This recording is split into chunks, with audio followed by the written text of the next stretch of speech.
Shalom. Hoje a porção ela inicia em Números capítulo 25. É sobre Pinhas, em português Finéias. Essa porção ela tem levantado muitos comentários, porque aparentemente a atitude de Finéias foi uma atitude um tanto violenta para o fato que estava acontecendo. Quando nós olhamos de fora, quando nós vemos a situação com pré-julgamento.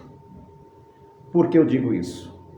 Porque muitas pessoas, Números 25, versículo 1, muitas pessoas elas julgam as coisas com apenas partes de um problema. Eles avaliam uma situação sem conhecer o que aconteceu. Israel, ele foi assediado por Balaão. Balaque pagou para amaldiçoá-lo. E ele não conseguiu. Tentou amaldiçoar. E como diz a palavra, maldição sem causa não pega. Não adianta rogar praga para alguém se a pessoa está protegida pelo Deus bendito. E o que aconteceu? Ele vai usar uma estratégia. E essa estratégia inicia-se no capítulo 25, no versículo 1. Enquanto Israel estava em Sitim, o povo começou a entregar-se à imoralidade sexual com mulheres moabitas, que os convidava ao sacrifício de seus deuses. O povo comia e se prostrava perante esses deuses. Assim Israel se juntou à adoração de Baal-Peor, e a ira do Senhor acendeu contra Israel. É a primeira vez que vai aparecer o nome dessa divindade Baal.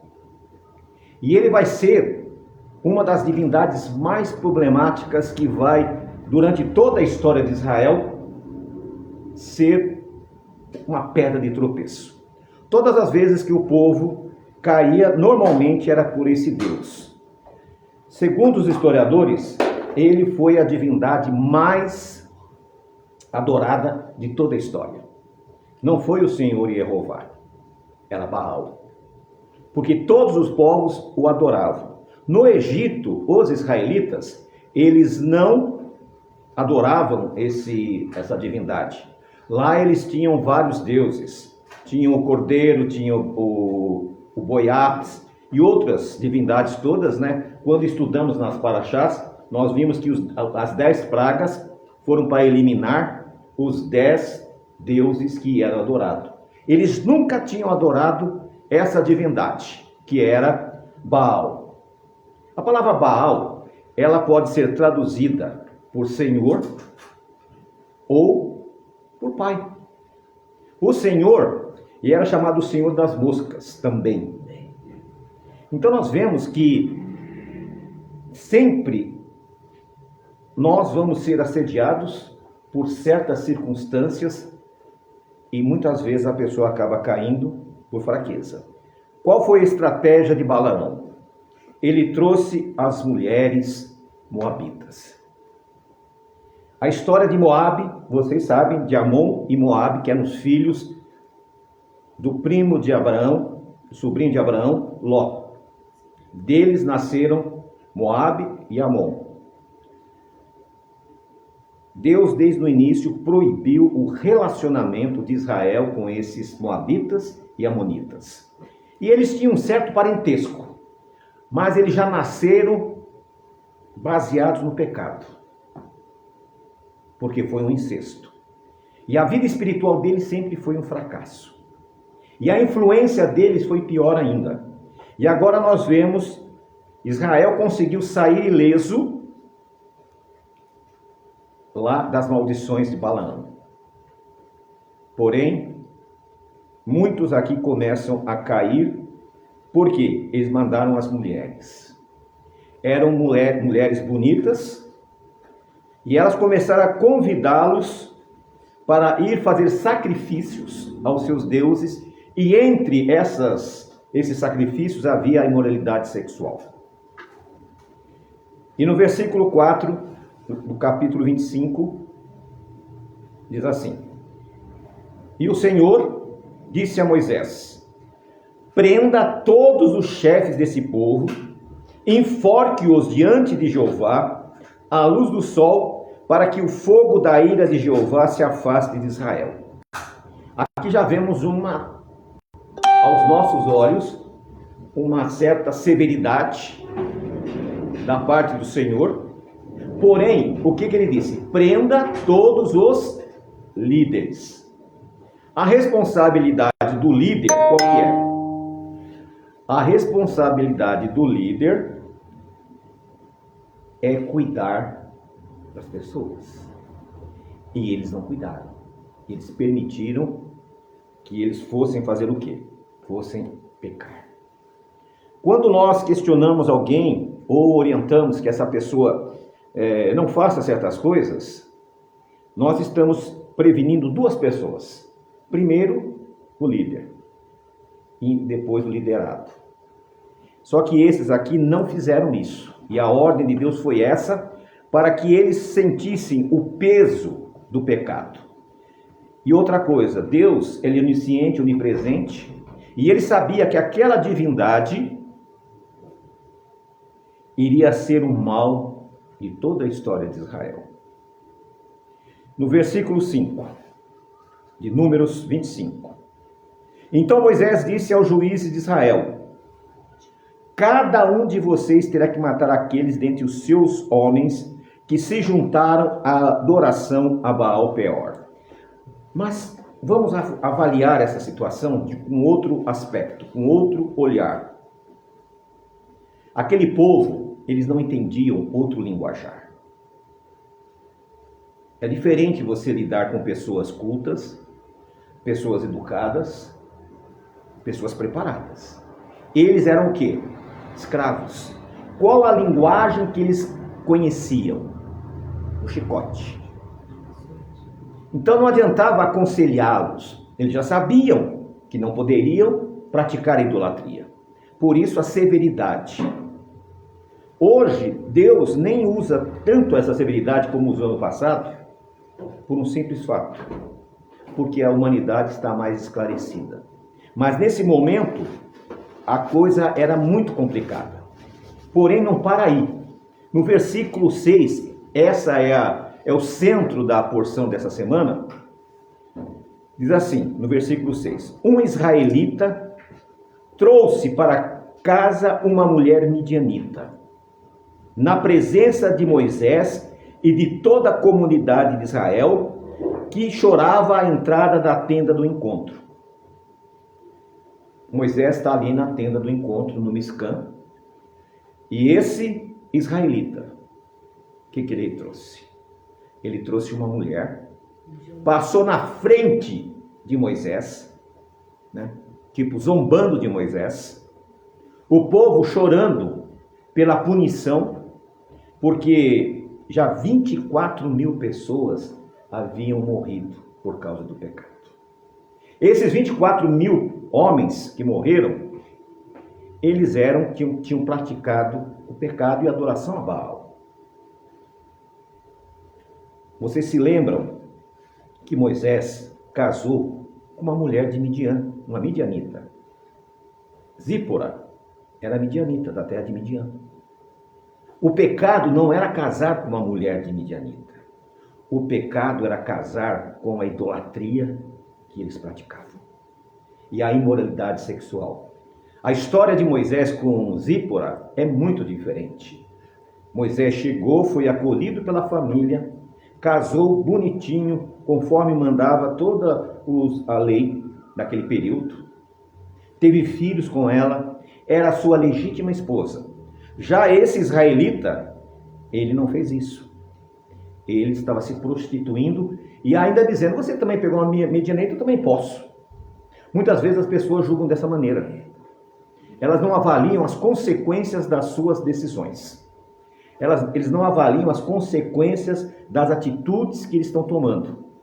O pecado é uma coisa complicada, porque ele gera muitas coisas ruins. Ele traz a morte. Um ditado popular diz: diga com quem tu andas que eu digo quem você é. Neste caso aqui, Balaão tentou de tudo, mas ele percebeu que a imoralidade e a idolatria era o que mais seria fácil de alcançar o seu propósito. Balaão queria que o povo fosse destruído. O propósito dele é esse. Ele tinha recebido muito dinheiro para isso. Balaão simboliza também o mal, Satanás, que vem para matar, roubar e destruir. E ele vai tocar na sua vida justamente naqueles pontos de fraqueza, naqueles pontos que você ainda não conseguiu superar.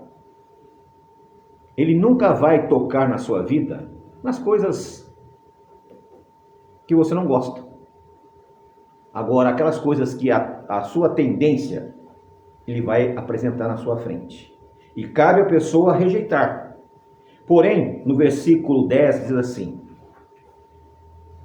e Jeová disse a Moisés, a Finéias, que é Pinhas, filho de Eleazar, neto do sacerdote Arão.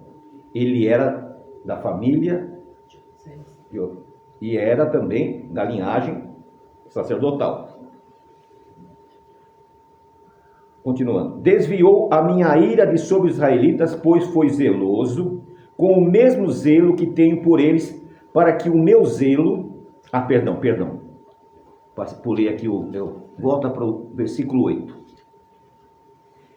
O que aconteceu? Esse israelita, ele vai tentar contrapor com Moisés, passando com aquela mulher medianita.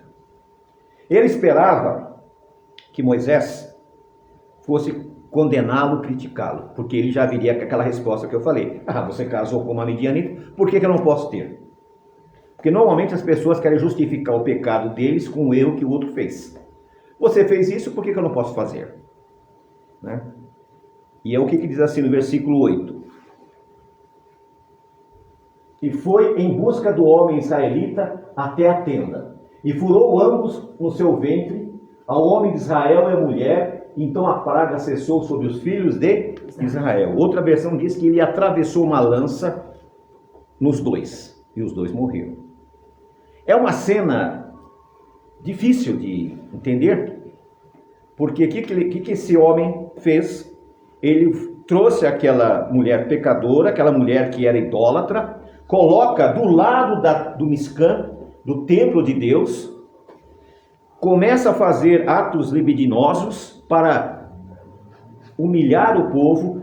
Já 24 mil israelitas tinham morrido, o povo está desesperado, porque a morte começou a morrer gente a rodo, e Finéias toma essa atitude. Ninguém mandou ele tomar, ele tomou a decisão.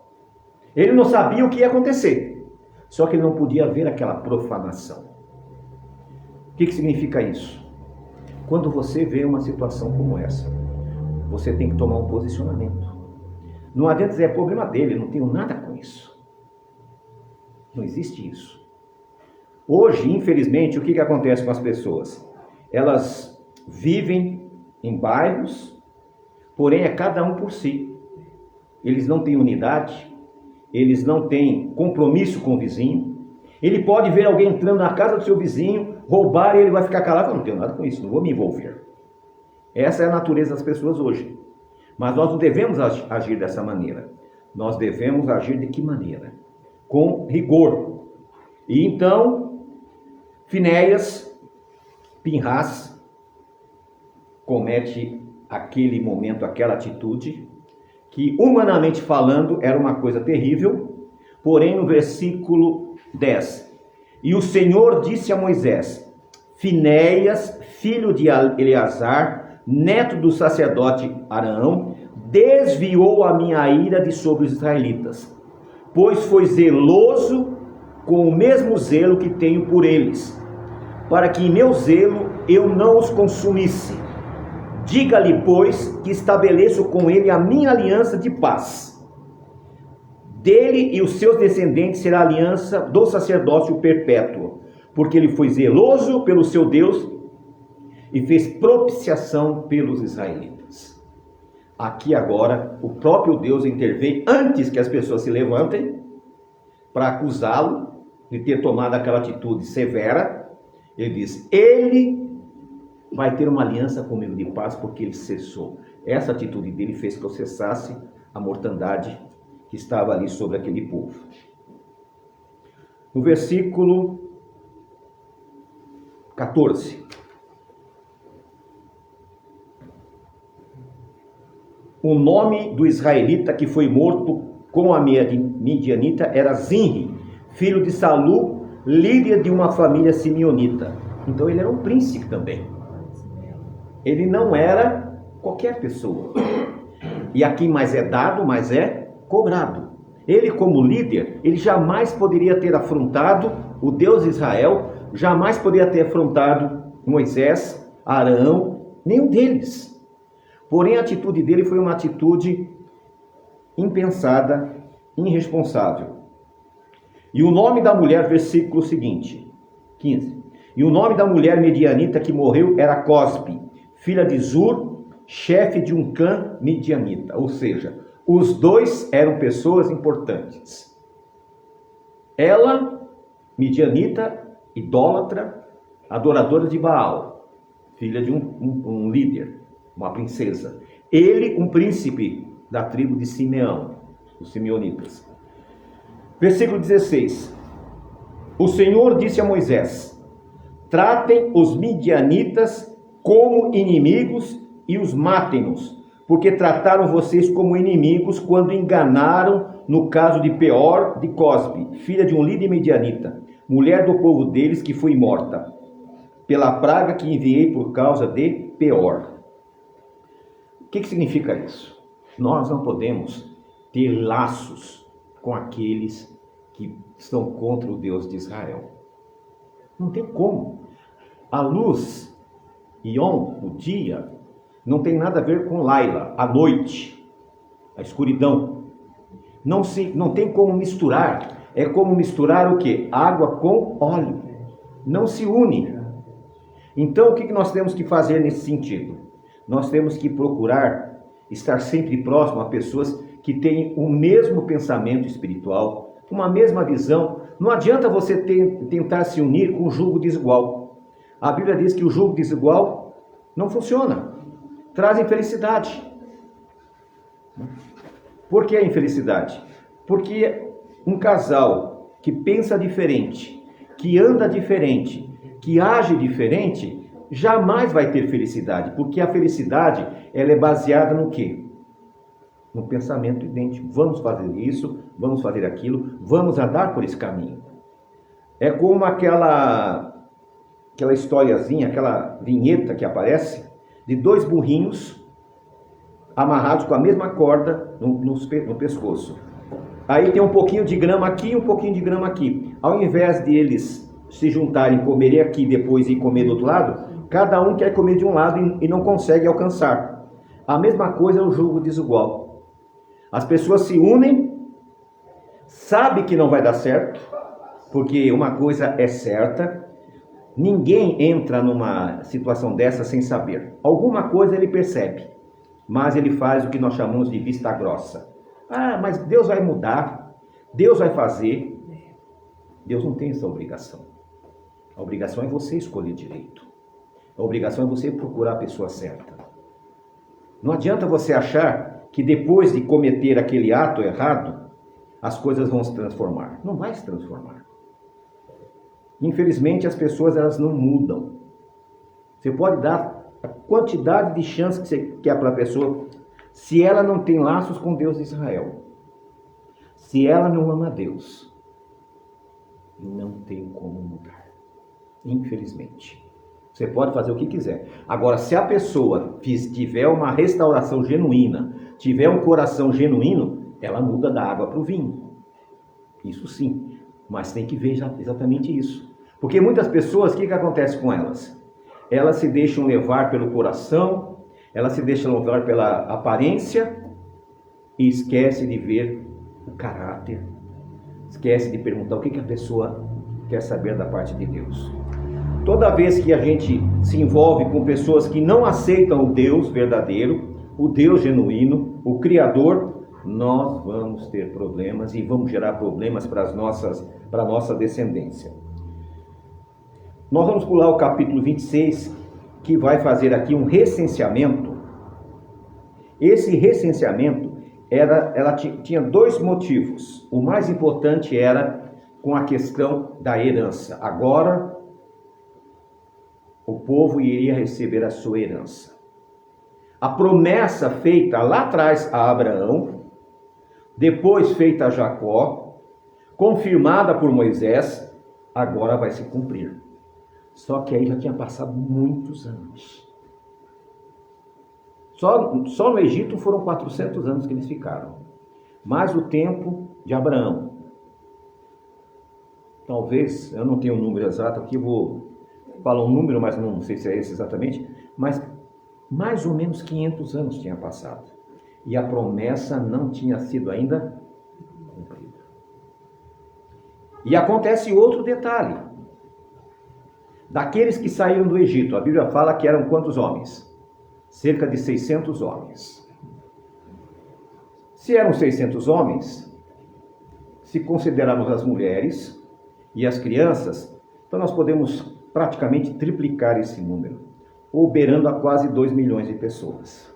Era muita gente. E aí o que acontece?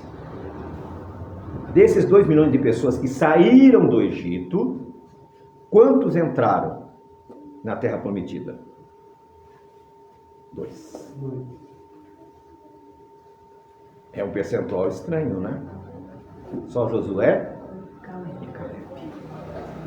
Os demais morreram sem terem recebido a herança, sem terem entrado na Terra Prometida. Arão também não entrou, Miriam também não entrou e Moisés também não entrou. E Moisés não entrou por uma coisa que aos nossos olhos não era tão significativo, mas para os olhos de Deus foi. Por isso que a gente tem que pegar essa lição para a nossa vida. Cuidado como você lida com as coisas. Às vezes você diz, mas para Deus, isso aí não... É muito simples, é bobagem. Não brinque com coisa séria. Tenham cuidado no que vocês fazem, na maneira que vocês lidam. Com Deus não se brinca. Deus é muito sério. E esta contagem, esse recenseamento, era para ser feito uma divisão correta. E era para lançar sorte dentro daquela divisão. Porém, até então, a herança era dada pelo homem. E no capítulo 27, por gentileza, no mesmo número de Números, 27, diz assim: aproximaram-se as filhas de Zelofeade, filho de Éter, neto de Gileade, bisneto de Maquir, trineto de Manassés. Então eles eram trinetas de Manassés, que era filho de José. E pertencia aos clãs de Manassés, filho de José. Os nomes das suas filhas eram Maalá, Noá, Ogra, Milca e Tisra. Elas se prostraram à entrada da tenda do encontro diante de Moisés, do sacerdote Eleazar, dos líderes de toda a comunidade e disseram. O que elas fizeram? Se prostraram. Elas não chegaram lá e, não, é o seguinte, eu não concordo com isso. Não, nada disso. Elas mostraram respeito e reverência por Moisés, pelo sacerdote e pelos líderes. Hoje, infelizmente, as pessoas não têm mais esse sentimento de respeito. Se o líder falar uma palavra que ela achou que não deveria falar, já vira as costas e sai fazendo lachonará, maledicência. A maledicência é um pecado mortal.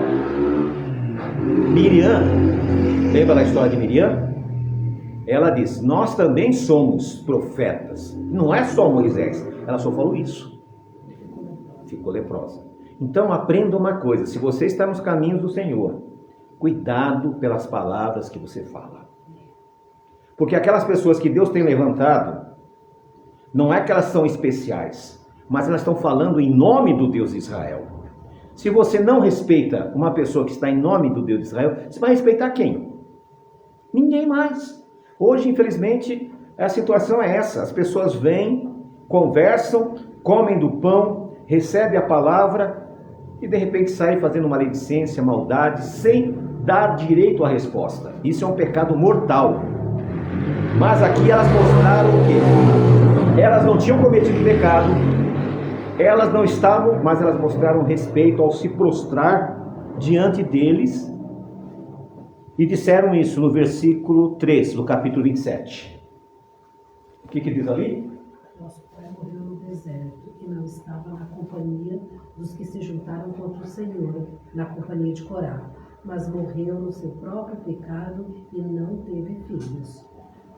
Aí, olha só o detalhe. Nosso pai não estava com os traidores, mas cometeu pecado e morreu pelo seu próprio pecado. E ele não teve filhos homens. Né? Continuando. Versículo 4. Por que deveria o nome de nosso pai ser retirado do meio da sua família? Por não ter tido filho. Dá-nos, portanto, uma possessão entre os irmãos de nosso pai. Então elas vão fazer uma reivindicação. Por que elas vão fazer essa reivindicação? Porque as normas eram para os homens da família e não para as mulheres, as filhas, mulheres. Então, o que aconteceu? Ela vai fazer uma reivindicação. No versículo 5. Moisés levou o caso perante Jeová, o Senhor. E o Senhor lhe disse, versículo 7. As filhas de Zelofeade têm razão. Vocês lhes darão propriedade como herança entre os parentes do pai dela e lhe passará a herança do... Olha que coisa interessante. Moisés não tinha certeza. Elas achavam que é justo. Com humildade, elas foram procurar o seu direito. Quando você tiver um problema, vá com humildade. Não chega gritando, não chega impondo, não chega condenando. Eu não concordo com isso. Não, seja humilde.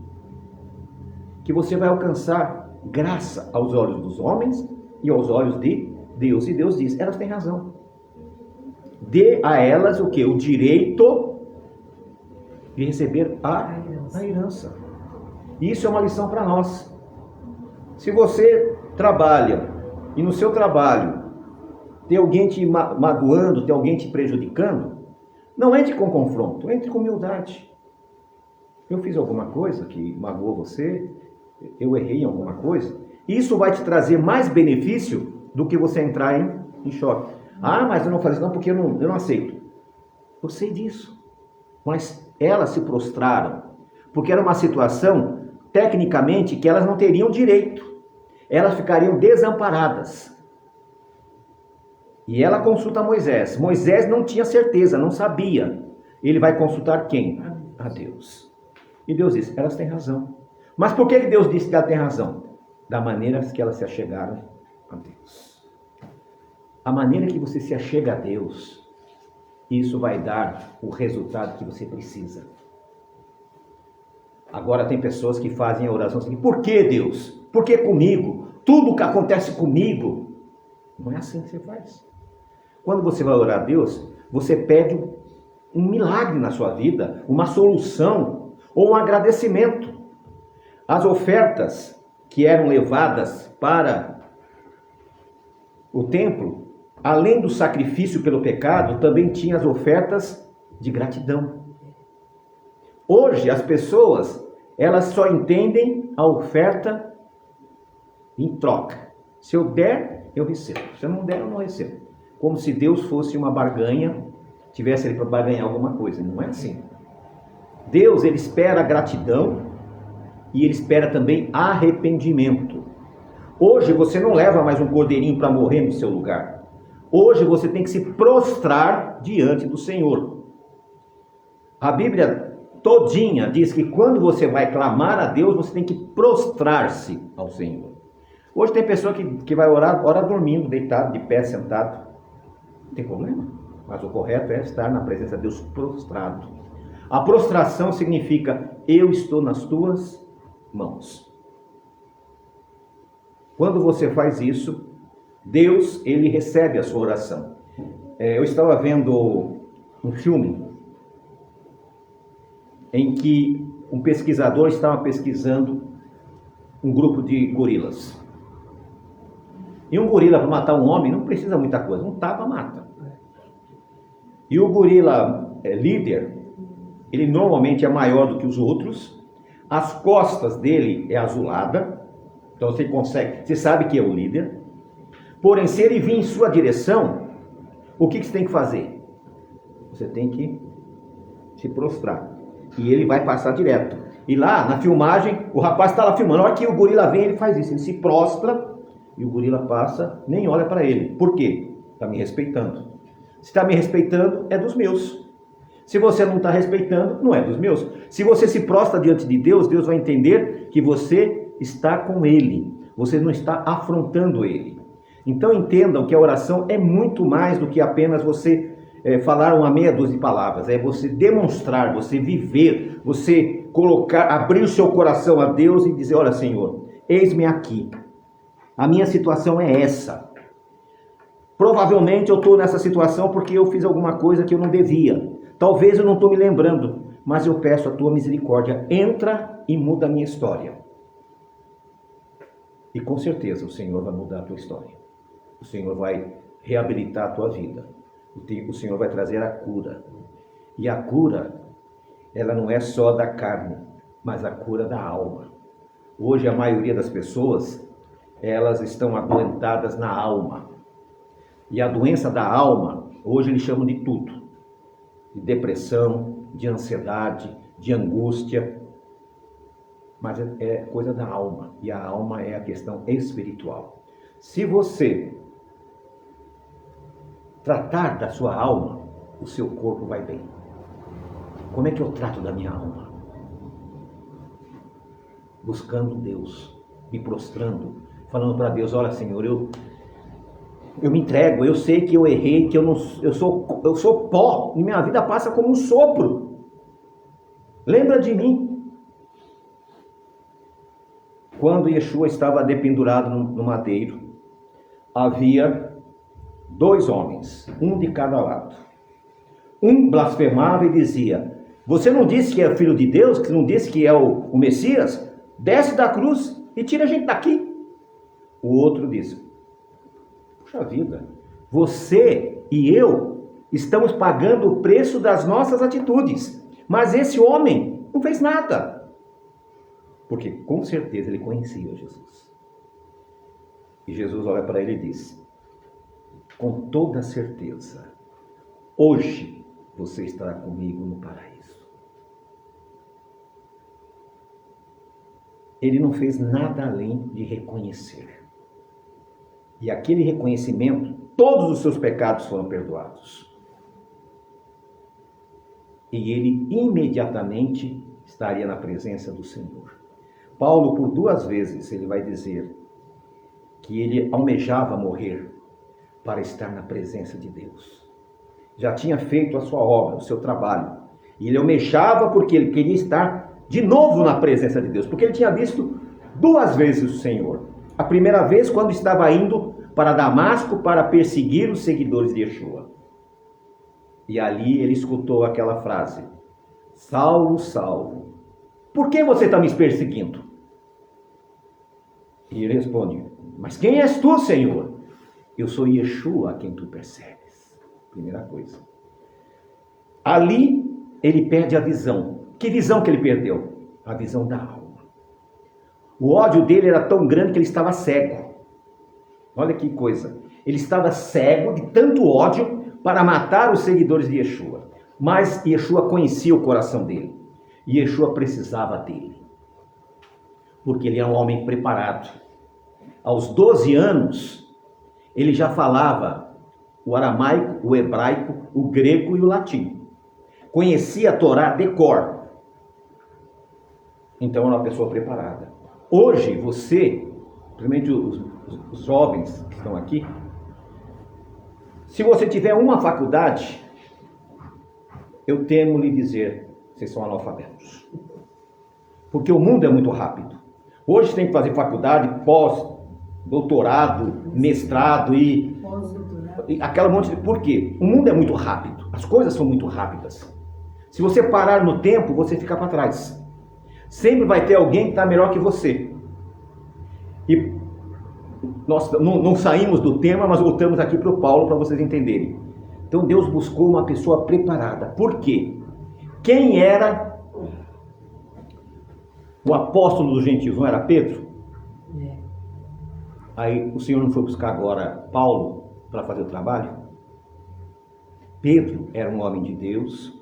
Pedro era uma pessoa generosa, amorosa, depois da conversão. Quando você lê as cartas de Pedro, ele sabe, meus filhinhos, ele tem um carinho, um amor, só que ele não tinha preparo para a obra que tinha que ser feita.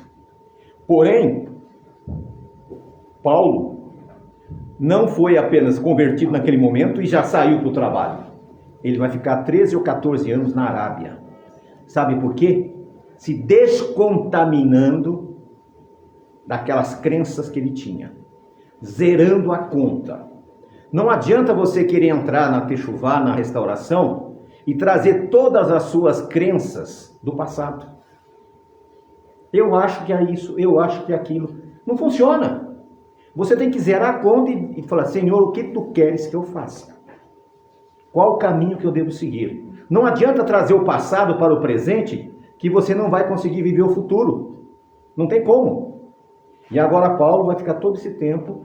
E ele, por sua vez, o que aconteceu com ele? Ele disse que ele já está tão humilde nesse momento, que ele disse que um homem, não sabe se em espírito ou em carne, foi ao terceiro céu e ele viu coisas que não tem palavras para... Ou seja, ele voltou a ver o Senhor e ele viu a eternidade.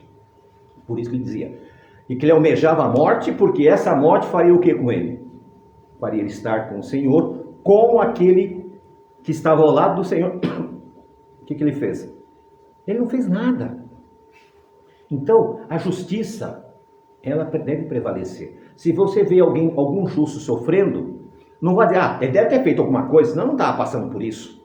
Muitas vezes nós julgamos as pessoas sem sabermos o porquê. Outra coisa, nós não temos que julgar ninguém. Quem somos nós para julgar? Quem somos nós para julgar? E aqui nós vemos que Deus foi misericordioso com as filhas de Zelofeade. Deus foi misericordioso. Tecnicamente, elas não teriam direito. Tecnicamente. Talvez você tenha uma causa na justiça que tecnicamente você não tem direito. Mas o juiz, de todos os juízes, pode te dar a causa. Talvez você está com um problema que você não está conseguindo resolver agora. Se prostra diante do Senhor. Clame a Ele. Coloque a tua causa na mão dEle. Talvez a sua saúde, você espera um milagre. E esse milagre nunca vem. E você vai perdendo a fé. Como se resolvesse o seu problema. E só vai causando um problema maior. Não desista. Permaneça na fé. Só que você faz uma autoavaliação. Aonde eu estou cometendo algum erro? Será que é a maneira que eu estou pedindo a Deus? Será que é a maneira que eu estou conversando com o Senhor? Ou será que esse problema não vou conseguir? Porque vai me trazer mais mal. A Bíblia diz que Paulo... Desculpe que a minha garganta saca. A Bíblia diz que Paulo tinha um espinho na carne. Nós não sabemos que espinho na carne que era esse. E ele falou com o Senhor. 3 vezes. E Deus disse, basta. Não vou tirar e a minha graça te basta. Às vezes Deus fala não. Se Deus falar não, não sai aí batendo o pé feito criança mimada. Toca a vida. Pode ser que lá na frente ele mude de ideia, como mudou o caso aqui das filhas que não tinham direito. Mas elas souberam pedir e elas conseguiram a resposta. Perceberam a diferença de uma oração bem feita, de um pedido bem feito, para uma oração mal feita e um pedido feito errado? Até isso tem esses mistérios, né? Agora nós vamos passar para o versículo 12.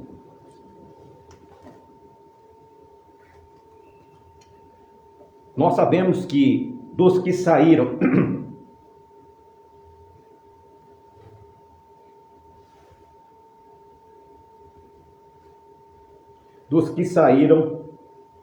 do Egito, só apenas Josué e Calebe entraram.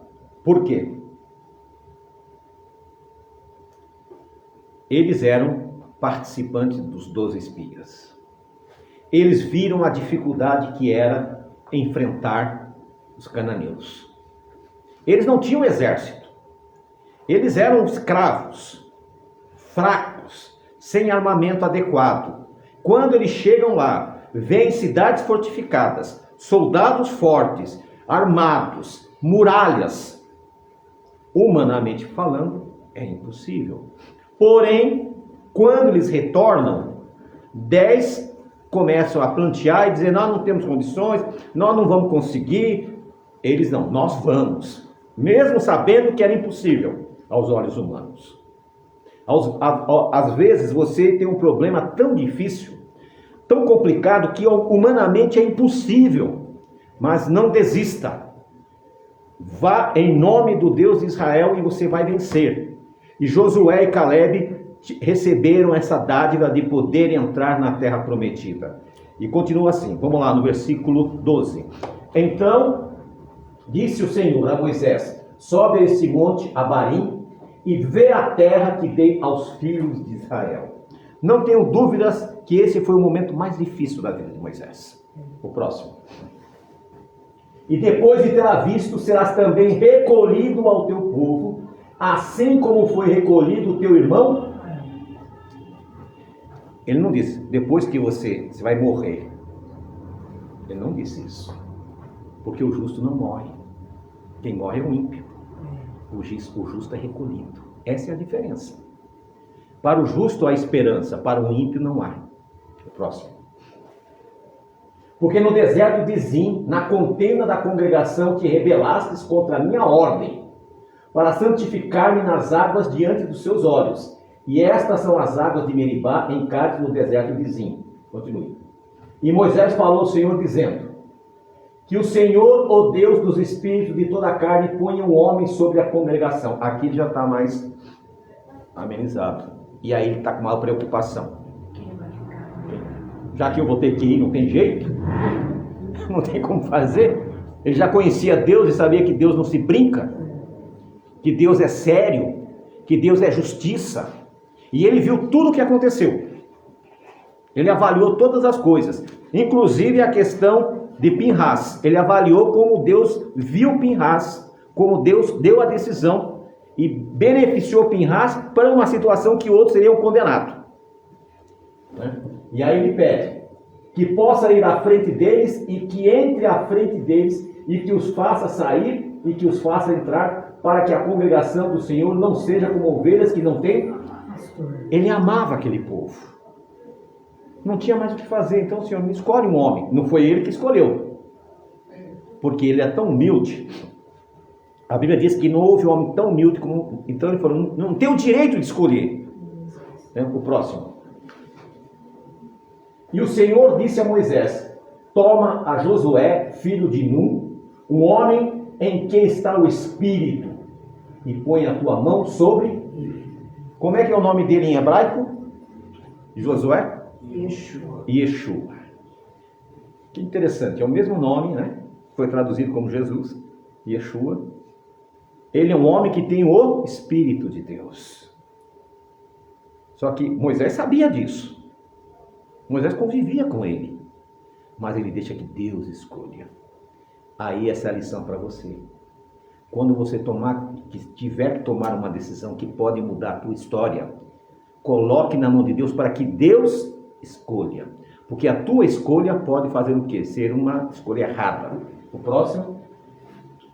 E coloca diante de Eleazar, o sacerdote, diante de toda a congregação, e dá-lhe uma incumbência aos olhos de Deus. Por que Eleazar? Porque Eleazar era o sumo sacerdote.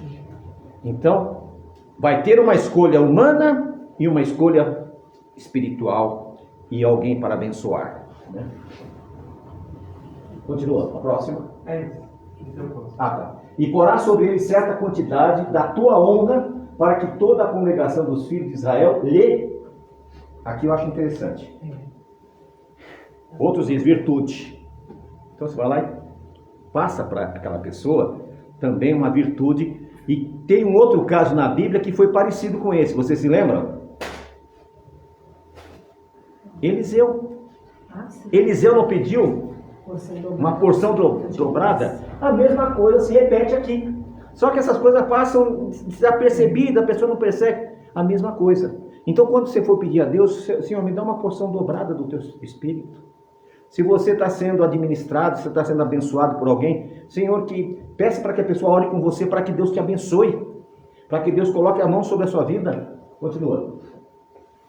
E ele se apresentará diante de Eleazar, o sacerdote, que consultará por ele segundo o juízo de Urim, perante o Senhor, por meio da sua palavra, eles sairão, e por meio da sua palavra eles entrarão. Tanto ele como todos os filhos de Israel, com ele toda a... Além de Deus ter escolhido, além de Moisés passar uma porção para ele, ainda tinha o Urim, que era a sorte. As duas pedras que o sacerdote tinha, Urim e Tumim. Percebe que não foi uma escolha assim, é você mesmo que vai. Não foi assim. Deus escolhe os seus líderes. Deus coloca os seus líderes. E a Bíblia diz, ai daqueles que se levantam contra os ungidos do Senhor. A escolha de Josué não foi uma escolha aleatória, mas teve um processo, um procedimento. O próximo, por favor. E Moisés fez com que o Senhor lhe ordenou, e tomou a Josué e o apresentou diante de Eleazar, o sacerdote, e diante de toda a... Então, chegou, olha, esse aqui foi o que Deus escolheu, aqui está o sumo sacerdote, para dar a validade a ele, já tirou o Urim e Tumim, é ele mesmo, ele vai liderar vocês. O próximo. E pôs as mãos sobre ele, e lhe deu uma incumbência, como o Senhor ordenara pela mão de Moisés. Continua. E o Senhor falou a Moisés, dizendo, ordena aos filhos de Israel e dize-lhes, minha oferta e o meu alimento para as minhas ofertas queimadas, do meu cheiro suave guardarás para oferecê-las a mim no seu tempo devido. Outra coisa, tudo tem um tempo devido para as coisas de Deus. Como é que está a sua colocação diante de Deus no seu tempo? Você está no tempo devido? Você tem honrado a Deus? Quando eu falo aqui, não é financeiramente. Isso é o de menos. Eu estou falando espiritualmente. Você está ofertando a sua vida espiritualmente para Deus? A Bíblia diz, alegrei-me quando me disseram, vamos à casa do Senhor. O que acontece? Hoje é Shabat. Nós temos cerca de umas 40 pessoas no grupo. Mas normalmente fica 3, 4. E os outros estão aonde nesse horário? Será que estão honrando a Deus? Ou acham que é melhor esperar uma outra hora? Tudo isso Deus vê. Por quê? Nós não temos a possibilidade de nos unirmos pelas distâncias que nós temos, mas nós podemos nos unir pelo que Deus permitiu que o homem criasse, que é o sistema de internet. Só que muitas pessoas parecem que não estão muito preocupadas. Então a gente tem que mudar nossas atitudes. É o dia do Senhor, então eu vou dedicar ao Senhor. Eu não vou dedicar minhas coisas. Eu tenho que parar de brincar com as coisas sagradas. Porque se eu não parar de brincar com as coisas sagradas, eu não vou conseguir andar nos caminhos do Senhor. E a Bíblia diz que é melhor não ter conhecido do que conhecer e não praticar, como está. Você pode colocar para mim, 2 Pedro, por favor. 2 Pedro, capítulo 2, versículo 20. 2 Pedro 2, 20. Porque se depois de terem escapado das corrupções do mundo, pelo conhecimento do Senhor e Salvador Jesus Cristo, forem outra vez envolvidos por elas, vencidos, o último estado é o quê? Pior do que o primeiro. Pior do que o primeiro. Quantas pessoas conhecem a Deus, entendem Deus e depois recuam? Então esse segundo estágio é pior do que ele era um ímpio. Próximo versículo. Porque melhor lhes teria sido que não conhecessem o caminho da justiça, do que, depois de conhecê-lo, desviarem-se do santo mandamento que lhe foi entregue. Você aprendeu a obedecer a Torá, guardar os mandamentos. Deus te ensinou, através dos seus escolhidos, para trazer para você uma palavra. Você sabe o que você tem que fazer, só que você ignora. Olha o que diz. Melhor seria não ter conhecido. Aí, segundo Tessalonicenses, capítulo 2, versículo 10. Olha o que acontece. E com todo o engano da injustiça naqueles que perecem, porque não receberam o amor da verdade para que pudessem ser salvos. Deus deu a salvação a ele, mas para eles não tinha valor nenhum. Ele estava mais preocupado com o dia a dia, com a riqueza, com o dinheiro. Esqueceu que a salvação é mais importante. Olha o que Deus permite que aconteça. Próximo. E por isso, Deus lhes enviará uma forte ilusão, para que creiam aonde? É mentira, é uma mentira. Deus é que vai enviar uma ilusão religiosa, ou uma religião financeira. Vai permitir. Próximo versículo. Para que sejam o quê? Condenados todos os que não creram na verdade, antes tiveram prazer na injustiça. Ou seja, para que sejam condenados todos que não creram na verdade, antes tiveram prazer na injustiça. Se Deus te deu a oportunidade de você conhecer a verdade, você está caminhando, você já está recebendo os frutos da obediência, e você fica negligenciando, melhor não ter conhecido. Porque aí você tem uma vantagem. A Bíblia fala de dois tipos de pessoas: os remidos e os justos das nações. Quem são os justos das nações? São aquelas pessoas sinceras, pessoas honestas, íntegras, só que eles nunca tiveram a oportunidade de conhecer a palavra. Então Deus julgará eles pelaquela coisa que ele aprendeu. Agora, se Deus te deu a oportunidade de conhecer, Deus permitiu que você conhecesse a verdade, e a verdade vos liberta, e você recua, melhor não ter conhecido. E agora Josué, para finalizar, no versículo 28 do capítulo 27, nós vamos encerrar aqui. O que ele faz? Josué? Números. É Números 27, versículo 22. 22? Isso. Para encerrarmos. E Moisés fez com que o Senhor lhe ordenou, e tomou a Josué e o apresentou diante de Eleazar, o sacerdote, e diante de toda a congregação, e disse: ele vai substituir. Ele vai ser quem vai liderar você. Então, meus irmãos, nós recebemos hoje, da parte de Deus, uma instrução espiritual muito forte. Se nós seguirmos à risca o que foi ensinado, o que vai acontecer? Nós vamos alcançar a graça e o resultado. Se nós nos prostrarmos diante de Deus, clamando e orando, não fazendo como os tolos faziam, Yeshua condenou aqueles que ficavam nas praças de pé, clamando, orando, como se aquilo fosse a vontade dele.